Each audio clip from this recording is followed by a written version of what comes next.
Alors, bonjour à tous et bienvenue donc à ce nouveau webinaire qui fait partie d'un cycle de webinaires que nous avons intitulé Les confinés de l'espace Info-Énergie. Donc, l'espace Info-Énergie, c'est un service qui est mutualisé entre deux structures, l'Agence locale de la transition énergétique du Rhône et l'Agence locale de l'énergie et du climat de la métropole de Lyon. Donc, je m'appelle Yannick et aujourd'hui, je suis accompagné de Sylvain au cours de cette petite heure passée ensemble. Donc, comme je vous le disais, tous les webinaires seront enregistrés et mis en ligne sur notre chaîne YouTube. Donc, vous recevrez suite à ce webinaire le lien pour y accéder, ainsi que les liens vers tous les documents auxquels je vais faire référence pendant la présentation. Alors aujourd'hui, nous allons faire un focus sur les systèmes de production de chauffage et d'eau chaude sanitaire. Je vous rappelle que les micros et les caméras sont coupés de votre côté, comme ça on assure une bonne fluidité dans le temps passé ensemble. Par contre, n'hésitez pas à poser vos questions par écrit. En bas, vous avez une petite fenêtre avec un onglet Converser.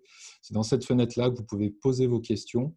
On aura deux temps de questions-réponses pendant ce webinaire, pendant lesquels Sylvain aura fait une petite synthèse de vos questions et auxquelles j'essayerai de répondre. Donc évidemment, aujourd'hui, on ne va pas pouvoir traiter l'ensemble des systèmes et on ne va pas pouvoir répondre à l'ensemble des questions. Je vous invite à noter en fin de webinaire les coordonnées qu'on va vous donner pour pouvoir nous recontacter à l'avenir et puis être en contact avec un de nos conseillers Info-Énergie. Voilà, je pense que je vous ai donné toutes les informations nécessaires pour que cette confinée se déroule au mieux. Donc, on va démarrer. Alors, le sommaire du jour, voici donc les points que nous allons aborder. En premier lieu, et très rapidement, une présentation de l'espace Info-Énergie. Ensuite, et alors là, je m'excuse pour les personnes qui suivent tous nos webinaires, mais bon, paraît-il que la pédagogie passe aussi par la répétition. Alors, je vais vous expliquer ce qu'est la rénovation performante en quelques points. Nous aborderons évidemment l'objet principal du jour, les systèmes de production de chauffage et d'eau chaude, avec deux temps de questions-réponses répartis pendant ce point. Et puis, il sera temps de conclure et de nous quitter. Alors, qui sommes-nous? L'espace Info-Énergie du Rhône Métropole de Lyon, c'est un service d'intérêt général porté par deux structures, donc l'Agence locale de la transition énergétique du Rhône et l'Agence locale de l'énergie et du climat de la métropole de Lyon. Nous faisons partie d'un réseau national, un réseau national qui couvre l'ensemble du territoire. C'est le réseau FER, qui est le service public qui vous guide dans tous vos travaux et projets de rénovation énergétique. La mission de l'espace Info-Énergie, c'est une mission qui correspond à un service d'intérêt général qui est gratuit, qui est neutre et qui est indépendant des fournisseurs d'énergie et de matériaux. Donc, tous les conseils que nous vous prodiguons, que ce soit par téléphone, par mail ou lors d'un rendez-vous, ce sont des conseils qui se font au regard de critères qui sont conjugués. Ce sont des critères qui sont à la fois techniques, économiques et environnementaux. Alors, ce service gratuit à disposition de tous est cofinancé par l'ensemble des collectivités du Rhône, par la métropole de Lyon et par l'ADEME et la région Auvergne-Rhône-Alpes. Voilà, j'en ai fini pour la petite introduction et notre présentation. Maintenant, nous allons parler de rénovation performante. Donc, cette diapositive, pour être comprise, doit se lire en deux parties. La partie supérieure, qui schématise en fait une rénovation étape par étape avec un traitement successif des différents postes de travaux, mais étalé dans le temps. Ces opérations laisseraient à penser qu'un logement qui serait en classe F ou G ferait un bond au niveau de l'étiquette énergie vers la classe A ou B. Mais en fait, dans la réalité, on se rend compte que le saut ne va se faire que vers la classe C ou D. Pourquoi? Parce que lorsqu'on additionne les postes de travaux sans traiter les ponts thermiques, sans traiter l'étanchéité à l'air, sans optimiser les rendements des systèmes, on va au final ne pas conduire vers la performance escomptée. Donc, malgré un investissement financier important, la performance ne va pas être au rendez-vous et finalement, les dépenses énergétiques vont rester élevées. Si on regarde la partie inférieure de cette diapositive, cette fois-ci, on réalise l'ensemble des postes de travaux en une seule fois. Et là, finalement, le bon au niveau de l'étiquette énergie est le bon que l'on souhaitait. On passe d'une classe énergétique F ou G à une classe énergétique A ou B. Donc, il faut vraiment traiter l'ensemble des postes de travaux et, si possible, le faire en une seule fois. Alors, là, on reprend la situation précédente. Nous sommes dans une situation avant travaux en classe G avec des dépenses importantes. Nous réalisons une rénovation performante en une fois pour faire un saut vers la classe A ou B. Alors, est-ce que c'est réaliste ? Oui, c'est réaliste. Même en rénovation, c'est réaliste. La classe A ou B n'est pas réservée uniquement aux neufs. En rénovation, on peut atteindre cette classe énergétique et c'est souvent intéressant financièrement. En fait, c'est le meilleur moyen pour être résilient face aux fluctuations du prix de l'énergie, pour sortir durablement de la précarité énergétique et pour atteindre aussi les objectifs de réduction de consommation d'énergie du pays. Ça va être aussi cette rénovation l'occasion d'utiliser des énergies renouvelables pour permettre d'utiliser des ressources locales qui sont présentes sur le territoire national. Ça va nous permettre d'augmenter l'autonomie énergétique des ménages et à la fois l'autonomie énergétique du pays. Alors concrètement, qu'est-ce que ça veut dire ? Ça veut dire qu'on va substituer, en fait, durant quelques années, des frais de dépenses énergétiques. On va réduire notre facture et on va substituer ces frais de dépenses énergétiques par le financement de travaux, soit via des fonds propres, soit via le recours à un emprunt. Donc, il est possible d'avoir une vision financière en fait, de sa rénovation et de voir où peut se situer l'équilibre en trésorerie pour chaque ménage grâce à un logiciel qui s'appelle le logiciel EcoRénové, qui est en ligne. En fait, grâce à ce logiciel, vous allez pouvoir faire de telles simulations de rénovation et voir finalement l'effort en trésorerie ou alors le gain mensuel que vous avez à réaliser ces travaux performants. Je ne m'étale pas plus en fait, sur ce sujet-là, puisque en fait, un prochain webinaire sera consacré à l'outil EcoRénové, où on vous présentera son utilisation et comment on peut réaliser des simulations. Alors aujourd'hui, concentrons-nous sur notre sujet, les systèmes de chauffage et de production d'eau chaude. Alors, la première question à se poser, en fait, c'est à quelle étape, dans ma réflexion de rénovation globale, je dois inscrire mes choix de système de production de chauffage et d'eau chaude. En fait, on va distinguer trois grandes étapes successives et il faut respecter l'ordre d'enchaînement de ces étapes. En premier lieu, on va travailler sur l'enveloppe du bâtiment. On va essayer de l'améliorer au maximum en l'isolant et en travaillant sur l'étanchéité à l'air. D'ailleurs, si vous voulez revenir sur ces questions-là, le webinaire précédent traitait de cette question, donc vous pouvez le revisionner. Donc ça, c'est la première étape, on travaille sur l'enveloppe. Deuxième étape, on va pouvoir choisir un système de ventilation. D'ailleurs, cette étape peut parfois être concomitante avec la dernière étape qui va constituer à choisir le système de production de chauffage et d'eau chaude. Ces étapes vraiment doivent être respectées dans cet ordre-là, sinon on va vraiment commettre des erreurs dans le choix de son système de production de chauffage. Donc on va voir ensemble l'intérêt de cet enchaînement. Donc, première étape, on travaille sur l'isolation du bâtiment, on travaille sur l'enveloppe. On va essayer de rendre l'enveloppe la plus performante possible, d'un point de vue thermique, évidemment. Donc, c'est à cette étape-là qu'on va décider du nombre de parois traitées, qu'on va décider du procédé d'isolation, est-ce qu'on isole par l'intérieur ou par l'extérieur, qu'on va définir les niveaux de résistance thermique mis en œuvre. Alors, évidemment, s'il n'y a pas de contrainte technique forte, on va traiter l'ensemble des parois du bâtiment. Donc, quand je parle de contraintes techniques fortes, de quoi je parle? Je pense par exemple à des planchers bas qui, dans des projets de rénovation, peuvent être des parois complexes à traiter. Donc, dans ce cas-là, on peut se poser la question de la possibilité de le faire. Mais vraiment, l'objectif, c'est de traiter l'ensemble des parois. Je vous le rappelle aussi, lorsque nous voulons réaliser une rénovation performante, il faut essayer de faire l'ensemble des travaux en une fois et non pas étape par étape si on veut que la performance finale soit au rendez-vous. Donc à cette étape, une fois qu'on a évalué le nombre de parois traitées, comment on va traiter l'étanchéité à l'air et quelle est la résistance thermique mise en œuvre, eh bien, on va évaluer la nouvelle performance thermique de son logement et du coup les nouveaux besoins en chauffage de celui-ci. Étape suivante,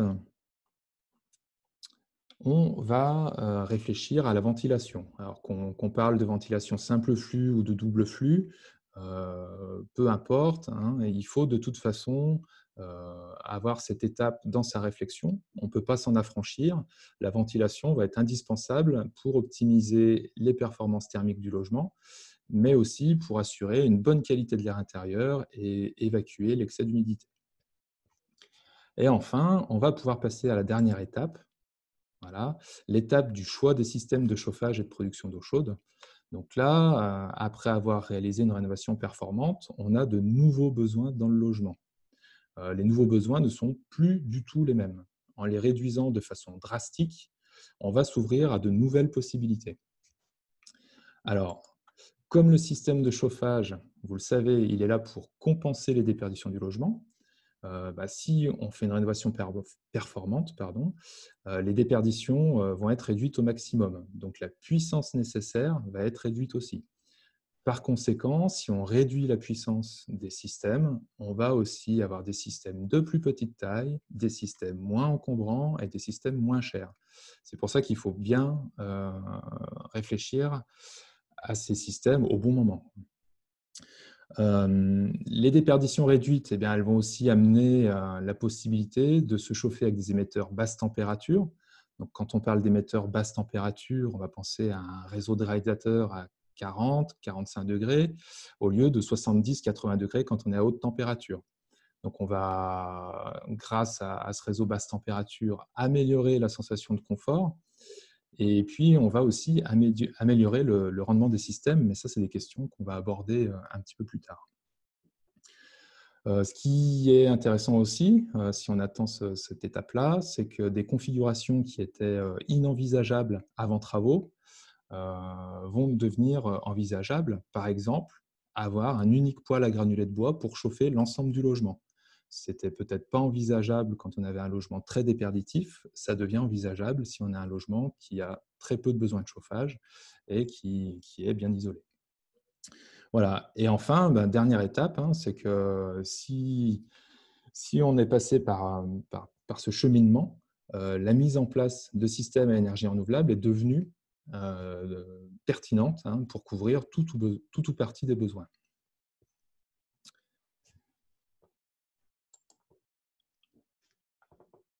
Alors, dans les diapositives précédentes, nous avons vu à quel moment de la réflexion il fallait que le choix du système de chauffage arrive.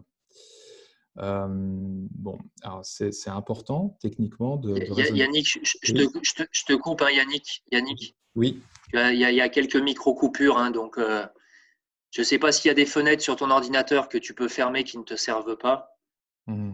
C'est peut-être un problème de… Alors, pourtant, je me suis mis en Voilà. filaire. Ok. Voilà. Alors, attends. C'est quelques petites coupures d'une, 2 secondes, mais c'est vrai que ça perturbe un petit peu D'accord. la Alors, bonne réception. je vais voir tout ce que je peux couper.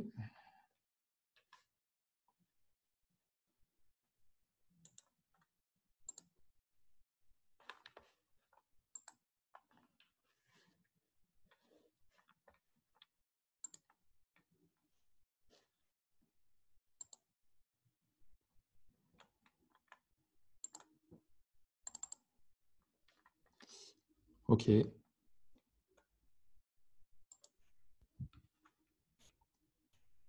Est-ce que c'est bon? Pour l'instant, oui, mais en fait, ça Ouais. peut très bien. Oui, Ça, ok. ça peut arriver Ah, pendant la discussion. Voilà. Après, la seule solution pour gagner encore du débit, ça serait de couper la caméra, mais bon, on va voir pour l'instant. On va voir si ça passe mieux. d'accord. Alors, voilà, ce que je vous disais, c'est qu'auparavant, on a vu à quel moment de la réflexion le choix du système de chauffage devait intervenir. Donc, maintenant, on va parler de confort thermique. Pourquoi on va parler de confort thermique? Parce qu'en fait, le choix du système de chauffage, il va aussi être très dépendant du confort thermique voulu. Alors, de quoi on parle quand on parle de confort thermique? Pour comprendre le confort thermique, il faut déjà s'intéresser au corps humain. La température du corps humain est d'environ 37 degrés, donc généralement supérieure à l'environnement, à la température ambiante. Et un équilibre en fait, doit être trouvé entre le corps humain et son environnement pour se retrouver dans une situation de confort. Des échanges thermiques ont lieu en permanence entre le corps humain et son environnement, hein, des échanges par évaporation-sudation, par convection et par rayonnement hein, pour les principaux échanges. L'être humain, lui, il va se sentir bien si ces échanges que je viens de citer ne s'effectuent pas trop rapidement en fait, avec son environnement.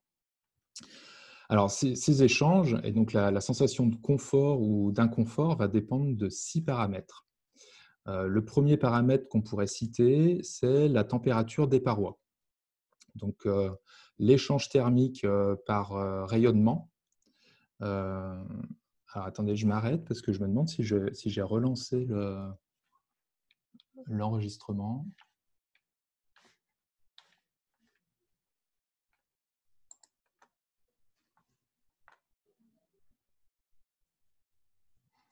Ok, non, je crois que tout est bon. Donc voilà, le premier paramètre, je vous disais, c'est la température des parois. Donc en fait, l'échange thermique par rayonnement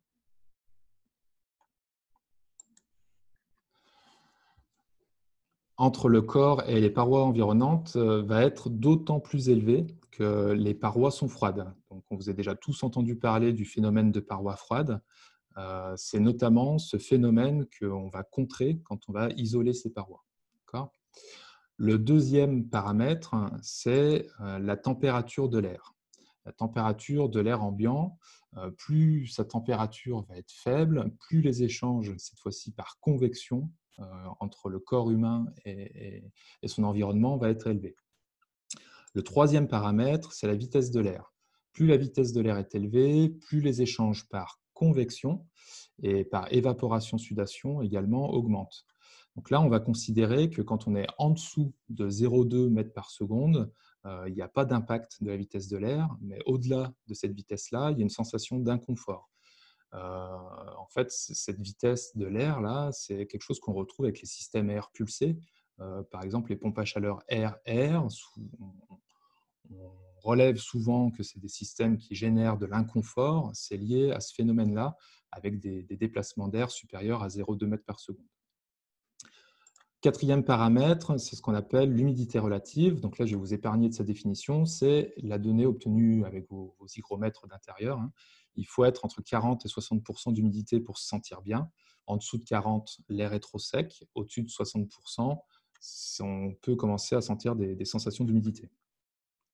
Voilà, donc tous ces paramètres sont des paramètres d'ambiance. Il y a deux autres paramètres qui sont liés à l'individu, son métabolisme. Le métabolisme, c'est la production de chaleur interne, c'est notre chaudière individuelle en quelque sorte. Et selon notre activité, notre métabolisme ne va pas dégager la même chaleur et du coup notre perception de notre environnement va être modifiée. Selon qu'on soit statique, immobile ou qu'on soit en train de faire du sport, on ne va pas du tout avoir le même ressenti avec notre environnement. Dernier paramètre individuel, ça va être l'habillement. D'accord. Donc l'habillement, il va représenter une résistance thermique entre les échanges qui peuvent se faire entre la surface de la peau et puis notre environnement. Ça va être finalement l'habillement, l'équivalent de l'isolant pour notre maison. Donc en conclusion, je dirais qu'il est plus approprié de parler de bien-être thermique que de confort thermique. Le confort thermique, lui, il va plutôt faire appel à un couple standardisé machine thermique, conditions d'ambiance, alors que si on parle de bien-être thermique, on va plutôt faire apparaître une notion plus complexe, mais à mes yeux qui est plus complète, qui va définir un couple habitant-habitat qui prend beaucoup mieux en compte les spécificités et les besoins individuels.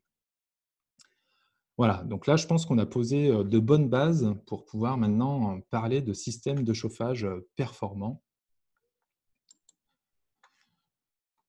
Alors, rentrons dans le vif du sujet. De quoi parle-t-on lorsqu'on parle d'un système de chauffage? Alors, pour parler d'un système de chauffage, on va d'abord parler des besoins de chauffage qui sont satisfaits par une production de chaleur et une émission de chaleur. Donc, par exemple, une chaudière, ça va être un système de production de chaleur, et un réseau de radiateurs, ça va être un système d'émission de chaleur. Dans certains cas, on a des systèmes qui font à la fois la production et l'émission de chaleur, comme des poêles à bois, par exemple, qui réunissent les deux. Entre la production et l'émission, on va retrouver un système de distribution. Donc, plus couramment, on pourrait dire la tuyauterie ou le système aérolique. Voilà. Alors, les émetteurs, si on parle des émetteurs, on va trouver différents types d'émetteurs. Les émetteurs, ils peuvent être à haute température, un réseau de radiateurs à eau chaude à environ 70 degrés, ou alors ça peut être des émetteurs à basse température, comme un plancher chauffant hydraulique, par exemple, qui lui va plutôt être aux alentours de 35 degrés. Ces émetteurs, toujours, eh bien, ils peuvent avoir une forte inertie, comme un poêle de masse, comme un plancher chauffant. Ils peuvent avoir une inertie plutôt moyenne, comme des radiateurs hydrauliques, ou ils peuvent avoir une inertie plutôt faible, comme une bonne partie des poêles à bûches. Et enfin, pour optimiser l'ensemble de notre système, on va avoir ce qu'on appelle une régulation qui va vraiment essayer d'améliorer la performance de l'ensemble, de réduire les consommations. Donc, on va avoir différents types de régulation, uniquement sur température intérieure, une régulation sur température extérieure, une régulation de température en fonction de plage horaire. Voilà, il y a tout un tas de systèmes qui existent. Voilà, donc les bases sont posées. Intéressons-nous maintenant à différents systèmes. Donc, les systèmes efficaces de chauffage qu'on pourrait énumérer, alors il y en a d'autres, voilà ceux que j'ai choisis. Les pompes à chaleur, les chaudières à condensation, les chaudières automatiques à granulés de bois et les poêles à granulés de bois. Alors aujourd'hui, on ne parlera pas de chaudière automatique à granulés de bois et de poêle à bois, puisqu'en fait le webinaire de la semaine prochaine va traiter spécifiquement le chauffage au bois. Donc on ne va pas empiéter sur le sujet, on va parler directement des pompes à chaleur pour bien comprendre leur fonctionnement et dans quel cas ce sont des systèmes optimisés. Alors, qu'est-ce qu'une pompe à chaleur?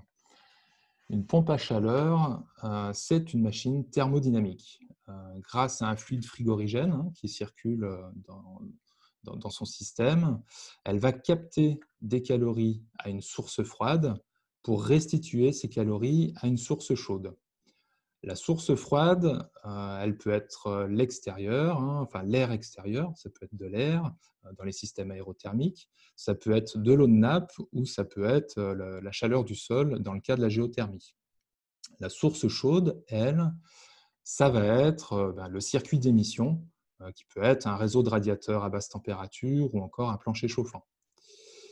Pour fonctionner, cette machine thermodynamique, elle a besoin d'énergie électrique au niveau ici de son compresseur. En fait, cette énergie électrique, elle est indispensable, sinon la machine thermodynamique ne pourrait pas fonctionner. Et c'est pour ça qu'on va parler de coefficient de performance de ces machines. En fait, le coefficient de performance, ça va être un rapport entre la quantité de chaleur restituée par la machine thermodynamique par rapport au nombre de kilowattheures consommés d'électricité. Donc, quand on réalise ce rapport, ici par exemple pour 3 kWh de chaleur restituée et 1 kWh électrique consommé, on dirait qu'on a un COP de 3. On verra par la suite qu'il y a des paramètres, des données qui définissent un peu mieux la performance de la pompe à chaleur que le simple COP. Alors, vous inquiétez pas, on ne va pas trop rentrer dans la théorie, mais c'est important de comprendre un petit peu ce concept-là. En fait, hein, les lois physiques décrites par un certain monsieur Carnot donnent pour les machines thermodynamiques un COP théorique, ici, qui est égal au rapport entre la température de la source chaude et la différence de température entre la source chaude et la source froide. Donc là, on parle bien d'un COP théorique pour une machine thermodynamique, hein. Ce n'est pas du tout applicable pour avoir un COP réel sur une pompe à chaleur, mais ça va permettre de fixer quelques idées. Donc, dans la réalité, pour les pompes à chaleur, on va plutôt parler de COP normatif qui est donné par le fabricant. Donc, à une température donnée et à une certaine hygrométrie, le COP de la machine serait de temps. Voilà, ça, c'est le COP normatif. On va parler de SCOP, qui est le COP annuel, et on va parler d'efficacité énergétique saisonnière, qui est ni plus ni moins que le SCOP rapporté à l'énergie primaire. Voilà. Donc, on reviendra peut-être un peu sur ces notions plus tard.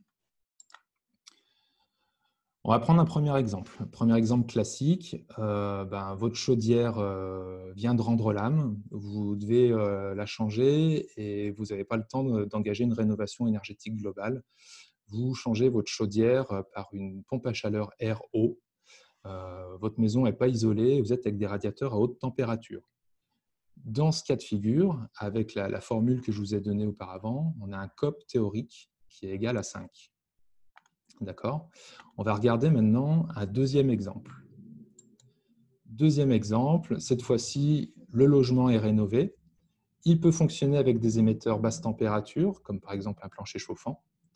Cette fois-ci, si on refait le même calcul, on a un COP théorique de 11. Donc, on voit qu'entre les deux situations, on a un COP théorique qui est 2 fois supérieur à la première situation que dans le premier exemple.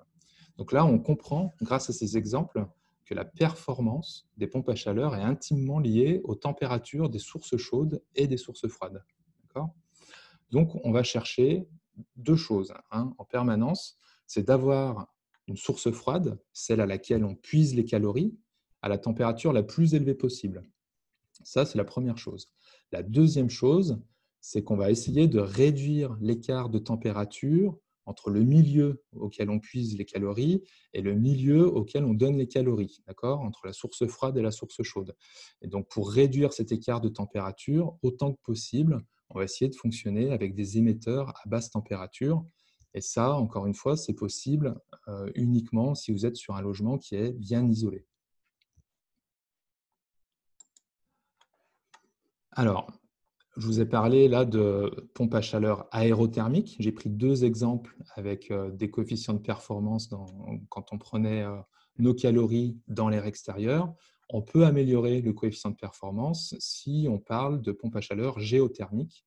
Cette fois-ci, au lieu d'aller prendre la chaleur dans l'air extérieur, on va aller prendre la chaleur dans la terre. On va avoir plusieurs types de géothermie. La géothermie verticale, avec des forages de plusieurs dizaines de mètres. Donc leur profondeur et leur nombre va dépendre en fait des besoins en chauffage de la maison. On va avoir de la géothermie horizontale. Donc dans ce cas de figure, on a un serpentin enterré entre 80 cm et 1,20 m de profondeur sur votre terrain, sur une surface qui fait entre 1 fois et 1,5 fois la surface à chauffer du logement. Et le dernier système, ça serait une pompe à chaleur sur eau de nappe. Donc là, on a des très hauts rendements. C'est un système qui fonctionne très bien. Par contre, en termes de réglementation, c'est un petit peu plus compliqué puisqu'il faut faire des demandes préalables pour pouvoir puiser l'eau de nappe pour l'utiliser pour le chauffage. Et ces demandes ne sont pas toujours acceptées. Alors, une question qu'il est important de soulever, c'est les pompes à chaleur sont-elles des systèmes à énergie renouvelable? La réponse en graphique, donc voilà, ce graphique en fait représente le pourcentage, le taux de couverture en énergie renouvelable d'une pompe à chaleur, ici, en fonction de son coefficient de performance. Donc, on voit, alors si on prend, donc là, c'est le coefficient de performance annuel.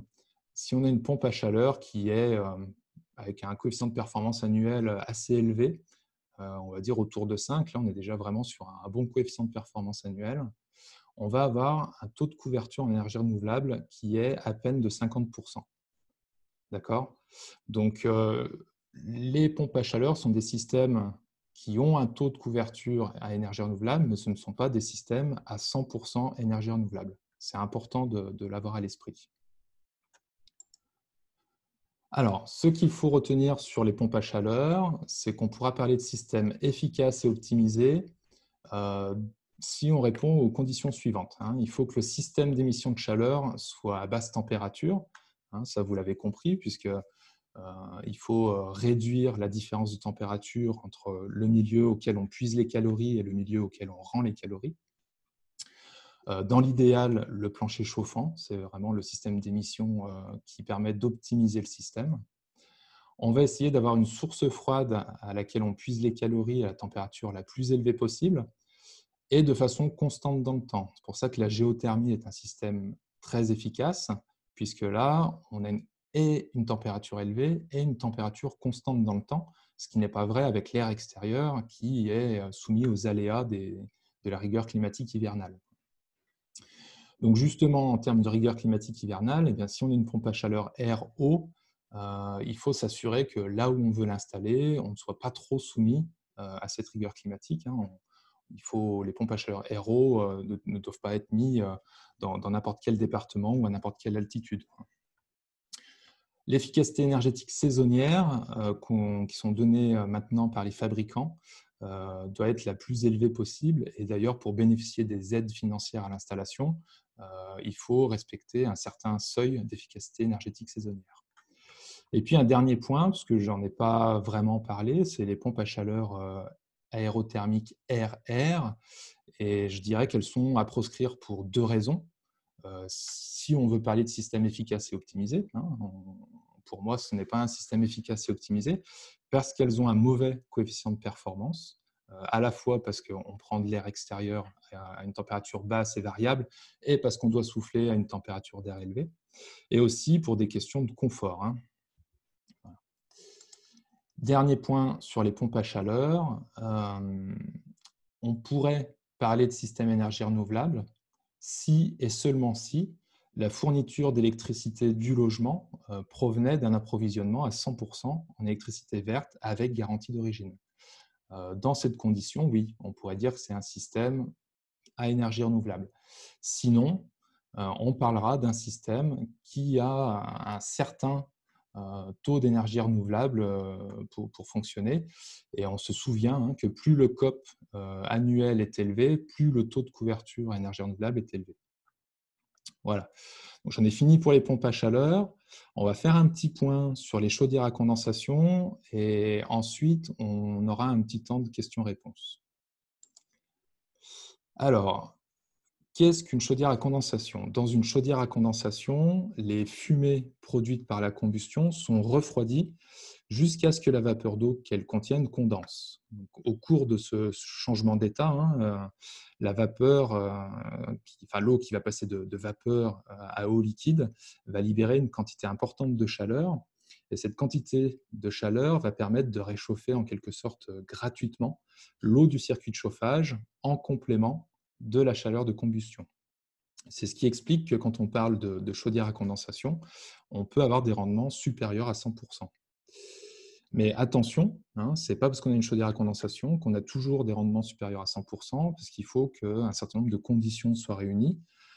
Pour qu'il y ait condensation, il faut qu'on soit en dessous de ce qu'on appelle une température de point de rosée. Donc pour le gaz, le point de rosée, il est à 55 degrés, et pour le fuel, le point de rosée, il est à 47 degrés.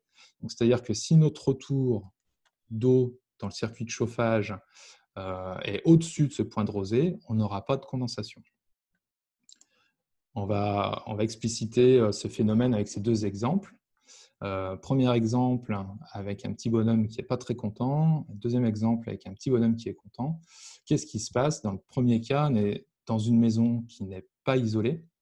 Donc, on est obligé d'avoir des températures assez élevées au niveau du réseau de chauffage. On part à 75 degrés de la chaudière dans le circuit. et on revient aux alentours de 65 degrés. Dans ce cas-là, on est au-dessus du point de rosée, il n'y a pas de condensation, donc le rendement est le rendement de la chaudière, mais on n'optimise pas la condensation. Deuxième configuration, on est sur un logement qui est isolé. On a une température de départ qui peut être beaucoup plus basse. On est sur un réseau basse température. On part à 50 degrés, on revient à 40 degrés. Dans ce cas-là, la condensation peut avoir lieu et on a des rendements qui sont bien supérieurs. Uniquement en changeant le régime de température, on fait une économie de 7% sur les consommations. D'accord ? Alors, si jamais vous êtes dans une configuration où vous n'avez pas pu faire vos travaux de rénovation, vous avez dû changer en urgence votre chaudière, comment vous allez pouvoir optimiser l'installation et faire en sorte que finalement, il y ait quand même une condensation qui ait lieu. Ce qu'il faut absolument faire, c'est réguler la température de départ dans le réseau de chauffage. Cette température, elle doit être régulée en fonction de la température extérieure en mettant en place une sonde de température extérieure. Alors, je m'explique. En rouge, vous avez la température de départ de l'eau dans le circuit de chauffage. En bleu, vous avez la température de retour de l'eau dans le circuit de chauffage. Si on n'avait pas de sonde de température extérieure, ces deux courbes seraient complètement horizontales et on serait en permanence au-dessus du point de rosée, donc on n'aurait pas de condensation. Si on a une sonde de température extérieure, au fur et à mesure que la température extérieure va s'élever, la température de l'eau dans le circuit de chauffage va diminuer, ce qui va permettre d'avoir un retour dans le circuit de chauffage le plus bas possible pour être en dessous du point de rosée. Donc en fait, on voit là dans cet exemple que notre chaudière va condenser à partir du moment où les températures seront au-dessus d'une température négative de moins 3,5 degrés. Voilà. Donc c'est une façon d'optimiser pas 100% du temps la condensation, mais en tout cas sur une partie du temps. Alors, ce qu'il faut retenir sur les chaudières à condensation, c'est que pour qu'elles soient efficaces et optimisées, il va encore une fois falloir penser à travailler sur l'enveloppe en premier lieu pour pouvoir fonctionner avec des émetteurs à basse température. Et encore une fois, idéalement, sur des planchers chauffants, mais c'est l'idéal. Là, on est en train de parler de systèmes optimisés. Si on est sur un réseau de radiateurs à basse température, on est déjà sur un système performant. Et je vous rappelle donc, si toutefois vous avez un système de chaudière à condensation et que vous voulez quand même bénéficier de la condensation, il faut s'assurer que la régulation de celle-ci soit faite avec une sonde de température extérieure. Voilà, j'ai déjà beaucoup parlé, j'ai vu s'agiter la petite fenêtre conversation, donc je pense qu'on a déjà beaucoup de réponses à ce stade. Alors, les réponses, c'est toi qui vas les apporter. Les questions, par contre, oui, effectivement, il y en a un certain nombre. Je vais commencer par… alors, il y en a beaucoup plus sur les pompes à chaleur. Je vais commencer par le gaz, comme ça, on aura déjà passé ça, si ça te convient. Oui. Donc, première question, à quelle température idéale doit-on régler l'eau chaude de chauffage et d'ECS d'une chaudière à condensation ? Alors, en fait, la température de chauffage, elle est fonction de l'isolation thermique de son logement. C'est-à-dire que normalement, on va avoir ce qu'on appelle une loi d'eau, ce qui va définir la température à laquelle l'eau est distribuée dans le circuit en fonction des besoins du logement. Donc, je ne peux pas faire de réponse toute faite. Il n'y a pas de température idéale. Ça va dépendre du logement. Par contre, pour la température d'eau chaude, généralement, sur les ballons de stockage, on est entre 50 et 60 degrés. En dessous de 50 degrés, on a des risques de légionnelle, donc on évite. Au-dessus de 60 degrés, c'est inutile parce qu'on a des consommations énergétiques qui sont importantes pour rien. Donc voilà, la température idéale, ce serait plutôt entre 50 et 60. Alors, je te remercie. On a une question spécifique donc, sur une copropriété. Donc, j'en profite pour vous dire que justement, on a des gens chez nous qui sont spécialisés dans l'accompagnement des copropriétés. Donc, voilà, il ne faut pas hésiter à nous contacter, et justement une copropriété qui dit que leur audit leur conseille d'avoir 2 chaudières gaz condensation pour la copro au lieu d'une. Est-ce que c'est quelque chose que tu conseillerais aussi? Alors, j'imagine que si c'est un audit qui a été fait sérieusement par un bureau d'études thermiques sérieux, il a dû voir toutes les bonnes raisons de le faire. Souvent, là, en fait, s'il a conseillé d'avoir 2 chaudières, c'est pour avoir plus de souplesse sur la puissance appelée. C'est ce qu'on appelle des chaudières en cascade, et c'est quelque chose qu'on voit de façon assez courante sur des installations collectives. Donc là, sans connaître le projet, je ne peux pas dire que c'est la meilleure solution, mais en tout cas, c'est une solution courante quand on est sur des grosses installations. Ça permet d'avoir plus de souplesse sur la puissance appelée. Alors, puisqu'on était justement dans les histoires d'audit, on nous demande comment faire réaliser un audit technique avant la rénovation. Alors, c'est une bonne question et c'est plutôt pertinent quand on ne sait pas trop par quel bout prendre son projet. Donc, il y a peut-être une première étape qui peut être le rendez-vous avec un conseiller de l'espace info-énergie qui va dégrossir avec vous le projet, voir ce qui est faisable et qui va aussi pouvoir vous orienter vers notre liste de professionnels référencés qui sont des maîtres d'œuvre ou des groupements d'entreprises, par exemple, qui sont spécialisés dans la rénovation performante. Et on a aussi référencé euh, des bureaux d'études qui font ces audits énergétiques. Voilà. Donc, il faut aller voir. On donnera à la fin l'adresse de notre répertoire de professionnels pour consulter ces pros. On a des professionnels qui sont vraiment spécialisés dans l'audit énergétique pour la rénovation performante. Et c'est vraiment une étape intéressante au début de son projet. Alors, toujours sur les chaudières gaz, donc les gens qui nous disent qu'ils ont une chaudière qu'ils souhaitent déplacer. Certains chauffagistes leur disent de la déposer, d'autres disent qu'ils peuvent la réutiliser. Donc, comment faire un choix?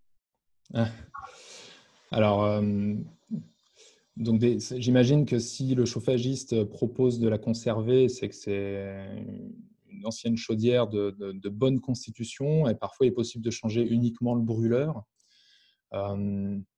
Bon, je pense que là, il faut étudier l'intérêt de garder l'ancienne chaudière parce que parfois, le gain économique va être mangé par la perte de rendement. Et il peut être plus pertinent de passer sur un système neuf avec un rendement élevé plutôt que de vouloir garder l'ancien système. Bon, là, encore une fois, il n'y a pas de réponse toute faite, ça va dépendre des différentes solutions. Alors, pour en terminer sur la partie gaz, on va dire, on va aller un petit peu. Oh là là, il y a des questions qui arrivent dans tous les sens. Ouais, de toute façon, Alors, Sylvain, tu sais, on n'arrivera bien pas à sûr, répondre à toutes les questions. c'est clair. Non, pour une question assez simple, est-ce qu'un thermostat connecté qui prend en compte la météo est aussi efficace qu'une sonde extérieure? Alors oui, puisque finalement, il joue le rôle de la sonde de température extérieure. Il est efficace à partir du moment où il va venir jouer sur ce qu'on appelle la loi d'eau de la chaudière. Donc, s'il vient diminuer la température de production d'eau pour le chauffage, oui, c'est aussi efficace pardon, qu'une sonde de température extérieure. C'est ce seul point qu'il faut vérifier. Alors, on va passer aux questions sur les pompes à chaleur. On nous demande s'il faut prévoir une résistance électrique d'appoint dans une pompe à chaleur. Alors, il va y avoir plusieurs cas de figure. On va avoir des pompes à chaleur qui font uniquement le chauffage. On va avoir des pompes à chaleur qui font le chauffage et l'eau chaude sanitaire. Et on a même des pompes à chaleur qui font que l'eau chaude sanitaire. Donc, ça va dépendre déjà de l'utilisation. Si on est sur une rénovation performante avec peu de besoins, normalement, si la source à laquelle on puise les calories est bien étudiée, on n'a pas forcément besoin d'appoint électrique. Souvent, c'est sur les pompes à chaleur aérothermiques, si on a des besoins élevés, où l'appoint électrique est indispensable, mais le problème dans ce cas-là, c'est que le coefficient de performance de la pompe à chaleur va se casser un petit peu la figure, quoi. Donc, c'est à étudier. Dans certains cas, si la pompe à chaleur est mise en place et qu'il y a beaucoup de besoins, oui, il faudrait cet appoint électrique, mais j'ai envie de dire que c'est qu'il y a un problème de conception initiale et qu'il aurait d'abord fallu isoler son logement. Alors, question complémentaire. Peut-on installer une pompe à chaleur sur un puits? Alors, une pompe à chaleur sur un puits, ça signifierait qu'il y ait en fait que ce puits soit directement relié à une nappe phréatique avec un débit d'eau suffisant. Parce que si on est sur de l'eau stagnante, on va finalement très vite refroidir le volume d'eau et du coup, la source à laquelle on puise les calories va s'épuiser et on aura un système qui ne fonctionnera plus. Donc, je pense qu'il y a assez peu de situations où le puits est avec un débit d'eau suffisant pour pouvoir faire ça. Autre question. Peut-on installer des pompes à chaleur en copropriété? Oui, encore une fois. Alors, il existe tout type de. Alors, ça dépend si on parle de chauffage collectif ou individuel. Je ne sais pas quelle était la question, mais dans les deux cas, j'ai envie de dire oui. Ça va dépendre des règlements de copropriété. Et puis après, ça va dépendre, encore une fois, des besoins. Vous verrez, hein, vous comprenez là qu'au fur et à mesure qu'on avance et au fur et à mesure de mes réponses, en aucun cas, je vais pouvoir vous dire quelle est la solution la plus adaptée à tous les projets, puisqu'en fait, chaque projet a une solution ou plusieurs solutions qui lui correspondent, mais on ne peut pas préconiser la même solution pour tous. Donc, j'ai envie de dire oui, mais à vérifier. Une question intéressante sur la différence entre une PAC RO de COP 425 et une PAC RR de COP 425 et pourquoi la RR serait à proscrire? Alors, parce qu'en fait, c'est intéressant comme question, c'est important, parce que le COP, c'est ce que je disais, c'est souvent un COP normatif qui est donné. Donc, c'est quand on est en milieu industriel, c'est testé en laboratoire à une température de 7 degrés et avec un certain taux d'humidité. D'accord ? En fait, ça, dans la réalité, ce n'est pas la vraie vie de la pompe à chaleur. La pompe à chaleur, elle fonctionne toute l'année. Et ce qu'il faut regarder, c'est son efficacité énergétique saisonnière. Donc, pour une pompe à chaleur RR avec un COP de 4,25, son efficacité énergétique saisonnière est bien en dessous que pour une pompe à chaleur RO avec un COP de 4,25. Donc, il n'y a pas un seul paramètre à regarder, ce n'est pas uniquement le COP normatif, il faut vraiment regarder l'efficacité énergétique saisonnière du système pour vraiment savoir s'il est performant.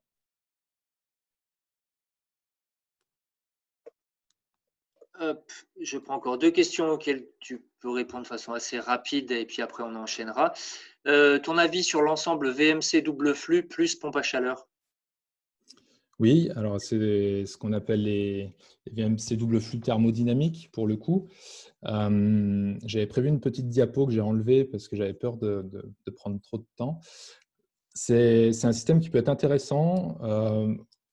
Pour faire vite, on va l'installer uniquement sur des maisons passives qui ont des besoins de chauffage vraiment très très faibles. Il faut avoir un besoin de puissance qui est inférieur à 3 kW.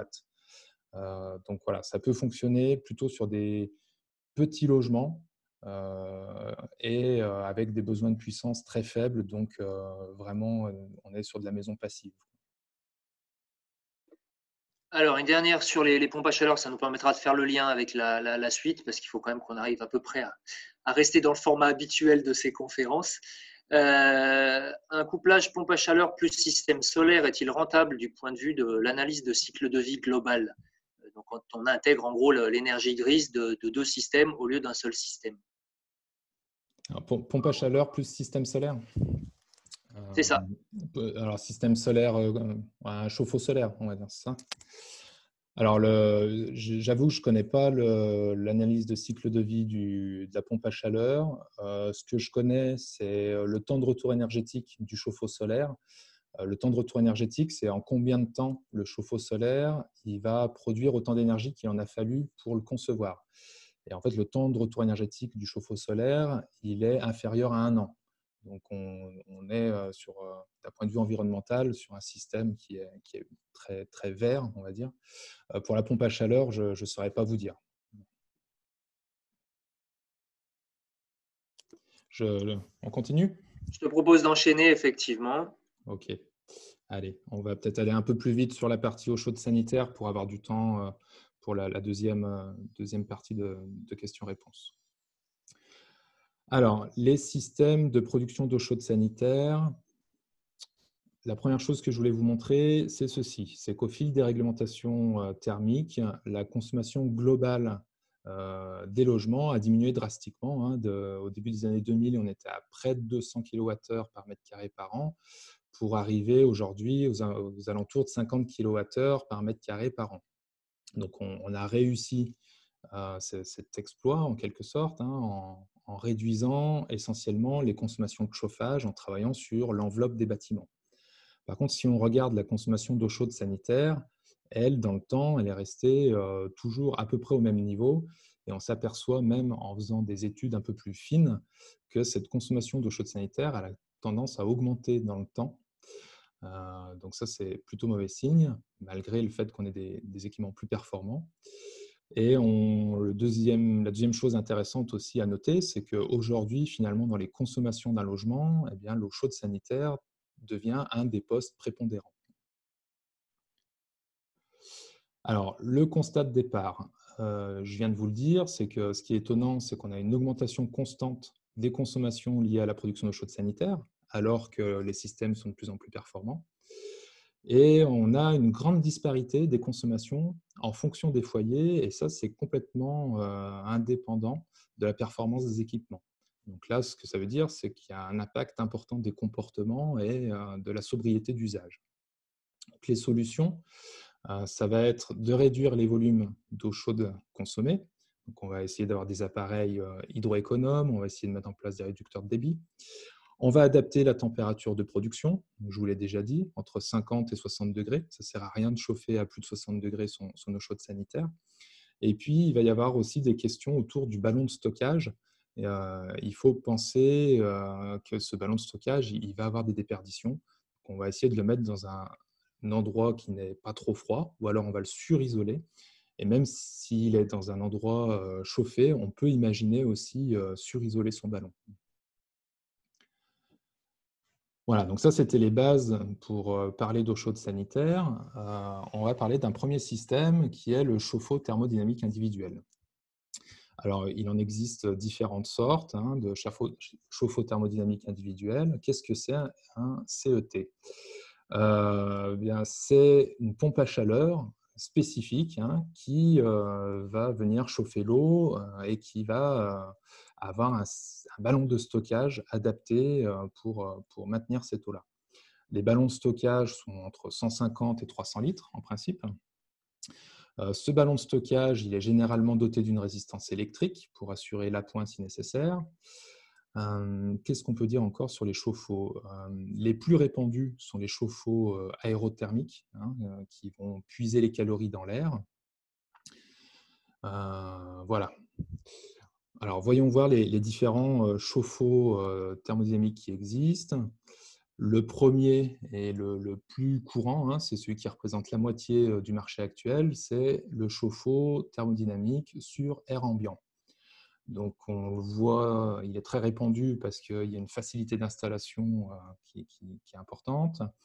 En termes d'avantages, on a une source froide qui a une température relativement élevée.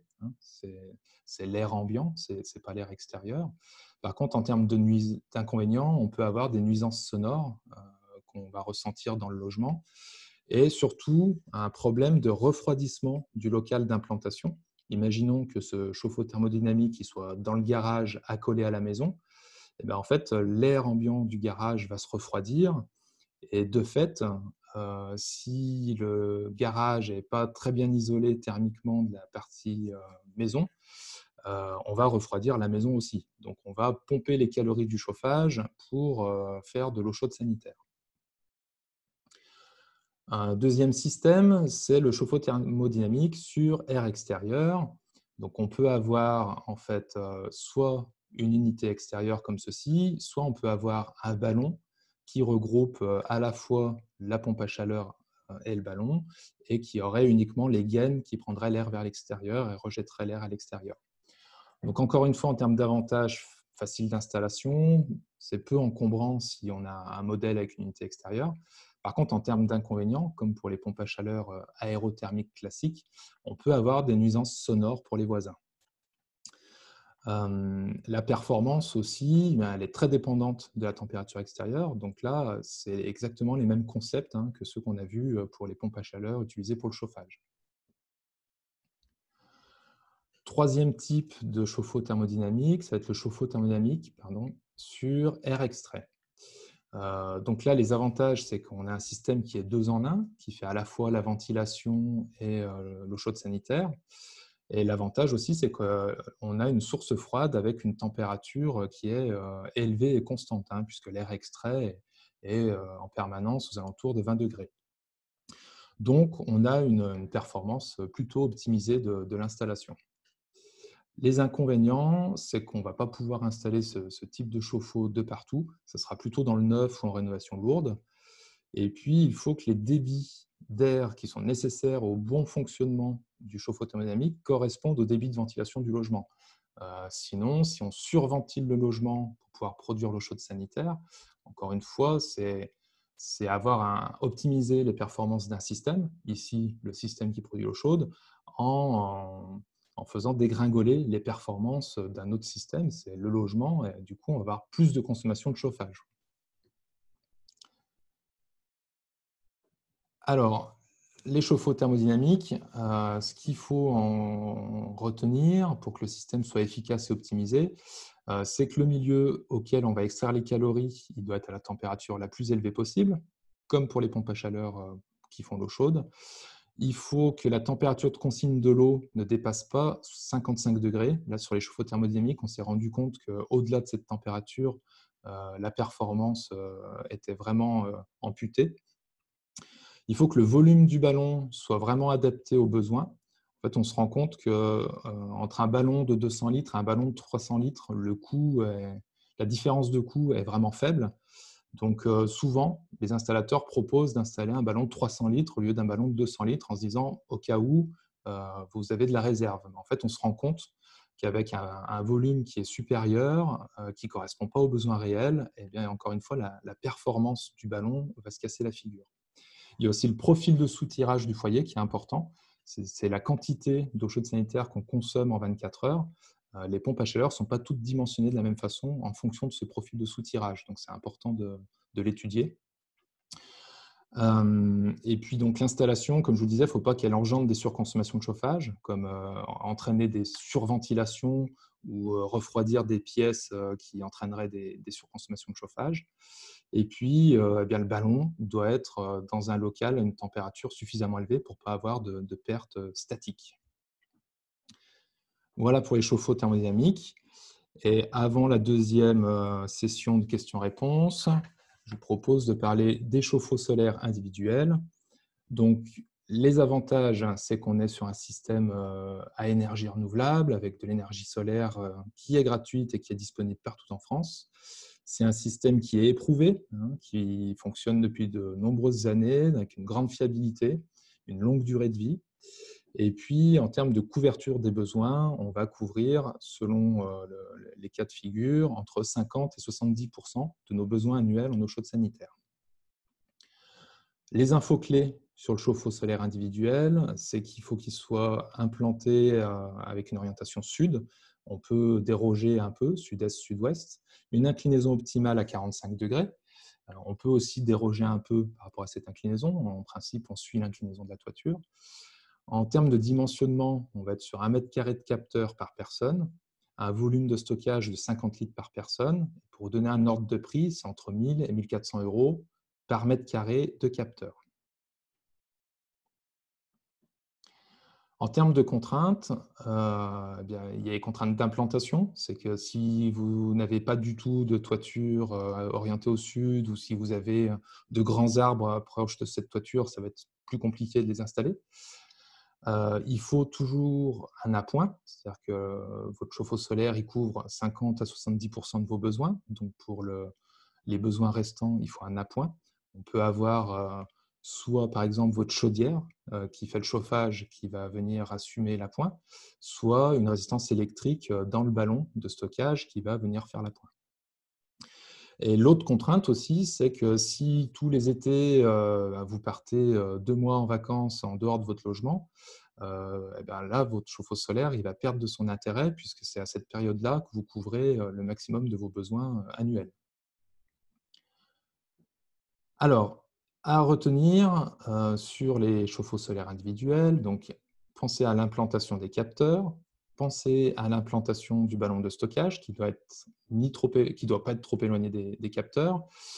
Il faut avoir un système de régulation qui gère la surchauffe estivale, comme des systèmes auto-vidangeables qui fonctionnent très bien. Il faut que la consommation d'eau chaude soit effective en période estivale. C'est ce que je vous disais. Si vous quittez votre logement tous les étés pendant 2 mois, ce ne sera peut-être pas pertinent comme système. Et puis, il faut réfléchir à l'appoint avec ce chauffe-eau solaire qui peut être votre chaudière déjà en place qui assure le chauffage habituellement. Alors, j'ai une dernière slide avant de passer aux questions. C'est comment répondre à cette question-là, parce que finalement, je suis sûr qu'à la fin de cette présentation, vous avez plus de questions que de réponses. Donc, vous dites comment on va pouvoir comparer des systèmes de production de chauffage et d'eau chaude sanitaire au regard de critères économiques et environnementaux. Alors, la réponse, c'est en utilisant un outil en ligne qui s'appelle Thermix, que nous avons développé et qui permet de comparer jusqu'à 4 systèmes de chauffage et de production d'eau chaude sanitaire. Donc, je ne vais pas vous le présenter aujourd'hui parce que ce serait beaucoup trop long. Vous pouvez aller le voir directement en ligne, ce logiciel. Vous pouvez aussi nous contacter avec vos besoins de chauffage, vos besoins d'eau chaude, et on peut vous aider à faire la simulation pour que vous guider dans vos choix. Donc, quand on utilise ce logiciel de simulation, ça nous donne une page de résultats comme celle-ci. Là, par exemple, on a comparé 3 systèmes. Au final, ça nous donne une idée du coût global en prenant en compte l'investissement, le coût de l'énergie, le coût de l'entretien. Ça nous donne aussi le bilan environnemental de chaque solution en énergie primaire et en émissions de gaz à effet de serre. Voilà. Donc, je n'en dis pas plus sur ce logiciel en ligne, mais en tout cas, vous pouvez l'utiliser assez facilement. Vous avez des outils d'aide qui sont associés et surtout, les conseillers d'Espace Info Énergie sont là pour vous aider à l'utiliser. Voilà, j'ai été un petit peu rapide pour qu'on essaye de respecter le timing. Sylvain. Alors, je te remercie. Donc, on a une première question donc, qui était sur la consommation moyenne de CS par habitant en France par an. Alors, j'ai répondu à peu près 20 mètres cubes. Je ne sais pas si tu confirmes ce chiffre-là. Alors oui, je sais. Alors, ça dépend de quoi on parle, si on parle d'énergie ou d'eau. Donc moi, ce que On j'ai était en volume, en volume d'eau, en volume en d'eau. mètres cubes. Alors en volume, moi j'ai la donnée en litres par jour, mais c'est assez facile à convertir après en mètres cubes. C'est 30 à 50 litres par jour par personne d'eau chaude sanitaire. Et après, ce qui est intéressant aussi, c'est de connaître les besoins annuels en kilowattheures. Donc on est en principe entre 600 et 800 kilowattheures par personne par an pour la production d'eau chaude sanitaire. Alors, on nous demande aussi s'il faut prévoir un dispositif anti-légionellose qui surchauffe momentanément. Alors, il n'y a pas d'obligation quand on est sur des installations inférieures à 400 kW, il me semble. Donc, c'est réservé plutôt du collectif. En fait, quand on est au-dessus de 50 degrés, normalement, on n'a aucun risque. Et quand on a un soutirage qui est régulier, on n'a pas trop de risque de bras mort non plus. Le conseil peut-être qu'on pourrait donner, c'est lorsque on quitte son logement pendant une période assez longue, pendant les vacances par exemple, qu'on remet en chauffe son installation, c'est de purger tout son réseau d'eau, enfin d'ouvrir les robinets d'eau chaude, de laisser couler l'eau un petit moment, et puis de laisser chauffer complètement son ballon, ça devrait suffire. D'accord. Alors, j'ai fait un calcul rapidement, puisque tu nous as dit 30 à 50 litres par jour, avec une moyenne à 40, ça nous met à 15 mètres cubes par an. Voilà, donc pour l'anecdote. On nous demande aussi comment on peut expliquer l'augmentation de la consommation pour l'eau chaude sanitaire malgré l'augmentation des performances des technologies. Eh ben, c'est là qu'on voit l'impact de l'usage et des comportements. C'est que c'est un peu un effet rebond, hein. C'est qu'on a des systèmes qui sont plus performants, mais par contre, on va consommer plus de litres d'eau chaude sanitaire avec nos usages. Donc, ça va être, je ne sais pas, peut-être plus de bains au lieu des douches, ça va être peut-être des douches plus longues, ça va être peut-être moins de précautions quand on fait la vaisselle. Voilà, c'est en fait finalement les usages qui sont peut-être un peu moins sobres et sur lesquels il faudrait se pencher. Alors, une question très intéressante aussi, peut-on avoir des panneaux thermiques chauffant l'eau d'un circuit de radiateur? Donc là, ça va faire le lien avec les systèmes solaires combinés. Oui, donc voilà, comme tu le dis, Sylvain, c'est ce qu'on appelle les systèmes solaires combinés. Donc c'est exactement le même principe. Ce sont des panneaux qui vont permettre de chauffer de l'eau. Donc au lieu d'avoir uniquement un circuit dédié à la production d'eau chaude, on va avoir aussi un circuit pour le chauffage. Donc là, comme pour l'eau chaude sanitaire, on va couvrir qu'une partie des besoins annuels et il faudra de toute façon un appoint de chauffage. Mais ça peut effectivement être un système pertinent. On va dire que pour une maison de 100 mètres carrés, on va être à peu près sur 10 mètres carrés de capteurs en toiture. Une question qu'on a fréquemment, est-ce qu'on a des installateurs à recommander pour des chauffe-eau solaires individuels? Alors, de toute façon, tous les installateurs aujourd'hui, pour pouvoir bénéficier des aides financières, doivent avoir un agrément RGE. Donc, c'est la première étape. Ensuite, nous, on ne va pas recommander d'installateur hein, du fait de notre indépendance. Par contre, on peut vous fournir des outils pour comparer les devis, hein. On a des fiches d'aide au choix de devis. Donc, vous pouvez nous consulter. Et de toute façon, je crois que ça va faire partie de la liste des documents que vous allez avoir en lien quand vous allez recevoir un mail après ce webinaire. Donc, c'est consulter plusieurs entreprises et ensuite comparer les devis. Et si vous avez besoin d'aide pour comparer ces devis, revenez vers nous.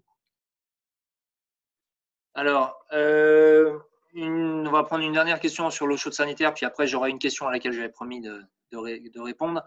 Comment faire pour mesurer sa consommation réelle et ainsi avoir une chance de la limiter? Alors, en fait, la seule façon de connaître sa consommation réelle d'eau chaude sanitaire, ça va dépendre en fait du système de production. C'est que soit on peut mettre en place un compteur d'énergie indépendant, ça peut se faire sur certains systèmes. Soit on peut avoir des systèmes un peu moins précis où ouais, je ne sais même pas chez un particulier si ça existerait. J'allais dire un compteur d'énergie sur le tuyau d'eau chaude sanitaire, ça se fait beaucoup sur le collectif, mais pas forcément chez les particuliers. Si ce n'est pas prévu en fait hein, sur le système de production, c'est un peu difficile à mettre en œuvre a posteriori, quoi. Alors après, on peut signaler que dans la boîte qu'on prête aux particuliers, donc un outil d'autodiagnostic pour les gens qui en font la demande, on a, outre le débitmètre, on a un compteur pédagogique qu'on peut brancher entre le flexible et la douchette qui nous permet déjà de pouvoir voir la consommation en litres de nos douches et les kilowattheures consommés. Euh, je crois qu'il va falloir qu'on arrive à la fin. Je voulais quand même répondre à une question qu'on nous a posée sur un sujet, on va dire, un peu plus en lien avec la série de questions d'avant, mais notamment c'était la réglementation pour la pose d'une ventouse sur rue pour une chaudière à condensation. Parce qu'effectivement, il y a des gens qui ont le mauvais réflexe de voir que ça fume, de penser que c'est de la pollution. Et voilà, est-ce que c'est quelque chose que légalement on peut faire? Alors, c'est soumis à une réglementation que je ne connais pas très bien. Donc, normalement, les installateurs connaissent les règles de l'art. Là, je ne saurais pas la citer. Il faudrait rechercher dans la littérature. Je crois qu'il faut respecter une certaine distance des fenêtres, des voisins, ce genre de choses. Euh, mais là, je ne saurais pas vous dire, je ne saurais pas la citer comme ça. Mais on peut retrouver la littérature assez facilement. Et puis on nous demandait si on pouvait, si nous on tentait de négocier collectivement la baisse des coûts d'installation, comme le font par exemple certaines centrales citoyennes. Je pense que là peut-être que tu peux faire le lien avec Aper Solaire par exemple. Écoutez, je pense que tu connais mieux que moi, Sylvain, Aper Solaire, si tu veux en parler. Voilà, en gros, ce qu'on peut dire, c'est que nous, en tant qu'Espace Info Énergie, on n'a pas fait jusqu'à présent on n'a pas tenté de négocier des baisses de coûts d'installation. Par contre, il y a une association qui s'appelle Aper Solaire, qui font des achats groupés, notamment de chauffe-eau solaire, et ça permet d'en réduire les coûts. Voilà, donc comme je pense que ça y est, on détient le record de durée des conférences en ligne, on va pouvoir maintenant songer à conclure. Allons-y. Je suis désolé d'avoir été si bavard. Alors, donc voilà, pour réaliser tous vos projets, hein, donc je vous ai parlé de rénovation globale, je vous ai parlé d'installation de systèmes performants. En fait, il existe de nombreuses aides financières qui sont soit nationales, soit locales. Et il n'est pas vraiment simple de s'y retrouver seul. Donc, c'est là vraiment qu'il faut nous contacter. Nous sommes là pour ça. Hein, on va vous aider à optimiser votre plan de financement avec un programme de travaux cohérent. À noter aussi que grâce à un partenariat que nous avons, vous pouvez accéder sur notre site internet à des certificats d'économie d'énergie bonifiés. Vous pourrez aller voir aussi le montant de ces certificats. Si vous voulez trouver, il y avait des questions par rapport aux professionnels. Donc, vous pouvez retrouver sur notre site internet notre liste de professionnels pour des rénovations globales et performantes. Vous pouvez aussi, pour des postes de travaux individuels, regarder les professionnels qui ont l'agrément RGE sur le site www.fer.gouv.fr. Alors, voilà, ça c'est toutes les informations pour rentrer en contact avec nous en période classique, donc que ce soit par téléphone, par mail, sur rendez-vous dans nos locaux ou lors de nos permanences délocalisées.